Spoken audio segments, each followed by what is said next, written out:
Tendências e finanças. Apoio cultural. Quatrum Soluções Empresariais. Alexandre Reis, aqui conosco ao vivo. Obrigado por ter vindo mais uma vez. Boa tarde, Alexandre Reis. Boa tarde a todos. Meu caro economista, questão está na hora aí para a sua área, né? Desde ontem, Globo News, Band News, que é news de notícia, está todo mundo ouvindo economistas aí. Afinal, qual é o tamanho desse impacto?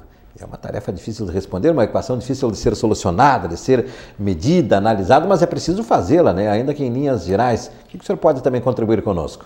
Pois é, o elemento, né, econômico agora tomou uma proporção bastante significativa, né, nessa questão da paralisação, né, iniciada pelos caminhoneiros e que a gente está com uma questão também agora em algumas cidades, né, mas que vai refletir, se não voltar ao transporte, né, na questão de uma crise de abastecimento.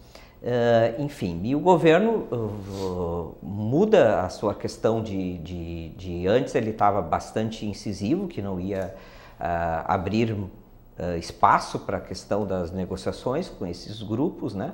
Mas ele viu que as questões se ampliaram, né? E as paralisações não pararam, enfim, tal. E aí definiu essa questão novamente uma forma de uma questão técnica para todos entenderem o que o governo está fazendo é novamente se criar um subsídio principalmente ao produto diesel, né? Enfim, que já aconteceu isso em outros governos, né? Que teve bastante pressão do parte de forças, né, econômicas no sentido de se criar esse subsídio ao diesel. E exatamente isso que vai acontecer agora. Só que isso, claro, quando foi anunciado de um ponto de vista mais político, né, e aí então as questões dos detalhes de como iam ser feitos esses subsídios não foram esclarecidos para toda a sociedade.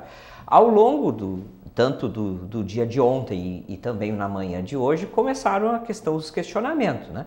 A gente tem que saber que, do ponto de vista econômico, aquilo que quando tu gera um subsídio, tu tem que tirar esse dinheiro de algum outro lugar. Vamos ser bem claros e explícitos, né? Quando vem uma conta lá na casa de vocês, cidadão, enfim, e eu não tenho dinheiro, né, eu vou ter que tirar de alguma outra parte para pagar aquela conta, então eu vou dar prioridades ou não para essa questão. De fato, não existe mágica na economia, como dizia um grande economista já falecido, que não tem lanche de graça na economia, de algum lugar vai se sair.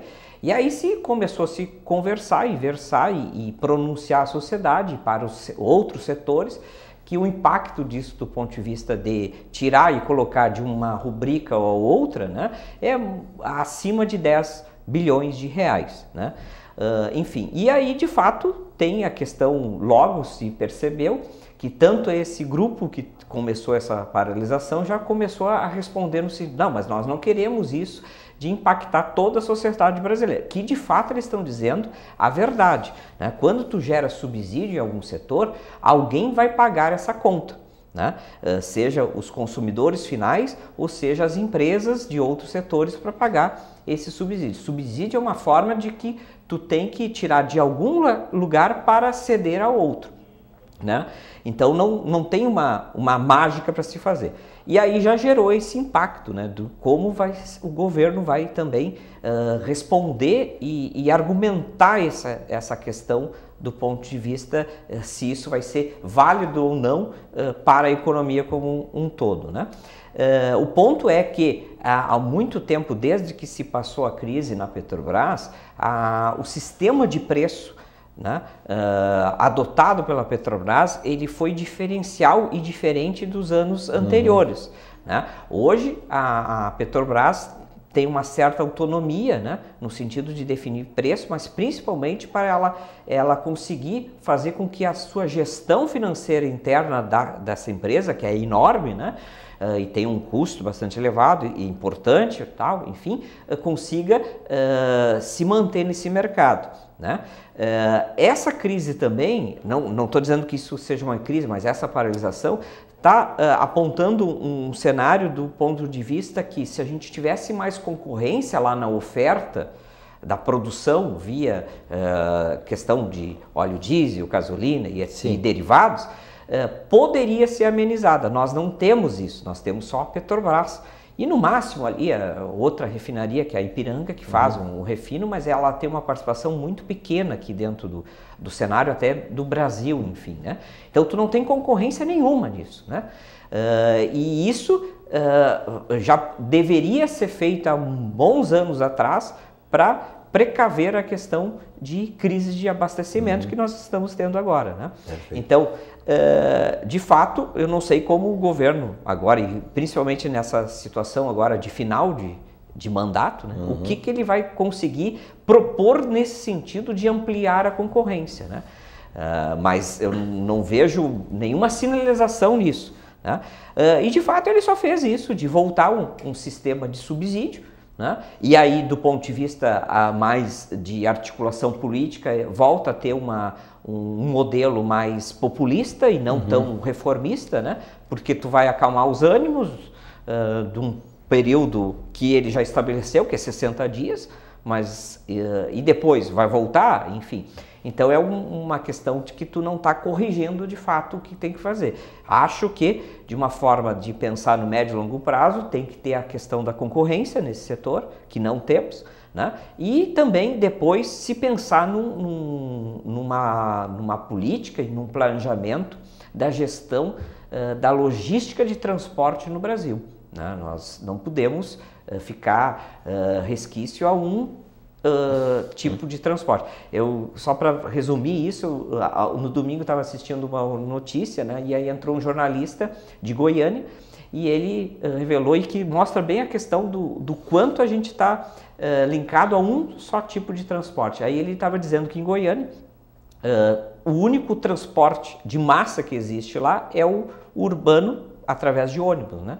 E aí, então, isso ele estava dizendo no domingo, então eles não sabiam como ia ser a segunda-feira deles, né? Porque tu não tinha nenhuma alternativa de transporte, além do transporte, diga-se, de massa, né?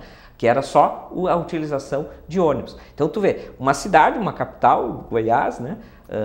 Que está vinculada a um único tipo de transporte. Isso também é um problema que tem que ser resolvido. Excelente análise, até porque você colocou de forma tão apropriada que eu fiquei pensando do dia de ontem. Foi um dia exatamente de embate entre o político, o populista, que você define muito bem, e o reformista, o espírito reformista, pelo menos, né? De manhã, o ministro da Fazenda, das Finanças, o Eduardo Guardia, disse: tudo bem, o presidente anunciou ontem à noite, etc e tal, essas coisas mais. Só que nós precisamos ver de onde é que nós vamos tirar esse dinheiro. Não fecha a conta, dizendo. Nós vamos fechar aqui, isso aí tem. Mas da outra parte não tem. Nós vamos ter que buscar esses 2 bi, provavelmente de criação de um novo imposto. Nossa, isso se foi como um barril de pólvora que explodiu até a metade da tarde, quando apareceu o outro ministro para dizer: não vai ter aumento de impostos. Sim, mas vamos fazer o quê? A gente vai ver depois. Pois é. Então... eu estou rindo, mas foi ontem, né? Foi a situação que a gente vive do ponto de vista. A crise, ela tem elementos econômicos substanciais que está explicando aí, né? E uma outra coisa que é interessante, que está afetando a questão da vida das pessoas dentro de casa, né? Que às vezes eu estou ouvindo muitas pessoas dizer: mas eu estou indo no mercado, não tem mais ovos, não tem mais carne, e aí estão aumentando o preço. Não, a explicação desse aumento de preço é o que nós estamos vivendo, e que pode ser que, tomara que isso não se amplifique, né? Mas nós estamos vivendo um período de economia de escassez. A teoria econômica explica muito bem quando tem uma escassez enorme, ou seja, falta de oferta e a demanda não é baixa, evidentemente que os preços vão ser ajustados. Claro que nesse meio pode ter questão de atravessadores, oportunistas, evidentemente desorganiza o mercado, né? Desorganiza. Mas o elemento número 1 que explica essa questão do aumento do preço, ele é econômico. E é a escassez, né? Como também, lá, se a gente for ver do ponto de vista plano macroeconômico e político, se está se resolvendo e se está se pensando na solução desse problema do ponto de vista econômico. E é claro que aí depois tu tem a questão política, social e etc, né? 13 horas com 28 minutos. Antes de sair, o senhor Vitor Sacol nos disse aqui que a cidade está excessivamente tomada por esse sentimento de crise, deprimida parece a palavra, né? E ele disse, olha, vamos trabalhar para levantar esse ânimo, tem feriado, é claro, mas a partir de segunda-feira ele está com uma visão otimista, o Sim está com uma visão otimista de que a partir de segunda-feira toda a frota do ônibus já vai estar na rua nos horários normais. Você sente que deu um baque na cidade aí, no olhar do economista? Na verdade, o que pode estar acontecendo a partir do dia de hoje é a questão dessa falta do abastecimento, ou seja, uma crise, vamos tirar então a palavra crise, mas a falta de produtos. Isso sim está começando. Por quê? Porque na verdade tu não tem a questão da entrega. Aqui nós estamos sentindo isso um pouco menos, né? Porque como é uma cidade central no Rio Grande do Sul, tu tem sistemas de distribuição, né? Então tu tinha estoque. Então aqui a gente até sentiu. Mas a partir do momento que tu não consegue comprar gás, não consegue comprar carne, o arroz, o feijão, eu acho mais difícil esses produtos, mas carne, né? A questão do leite, coisas mais que tem que ter no dia a dia, isso aí sim vai aumentar a questão por parte das famílias, né? E até mesmo das empresas, essa questão que está afetando a vida, né? A questão da economia de escassez. O ponto o que tem que começar a retomar, e eu acho que é isso que está acontecendo, mas está muito devagar ainda, é a questão que tu tem que voltar ao combustível. Como nós temos o modal de transporte disso, ele é via transporte caminhões de carga, né? Rodado, como se diz, né?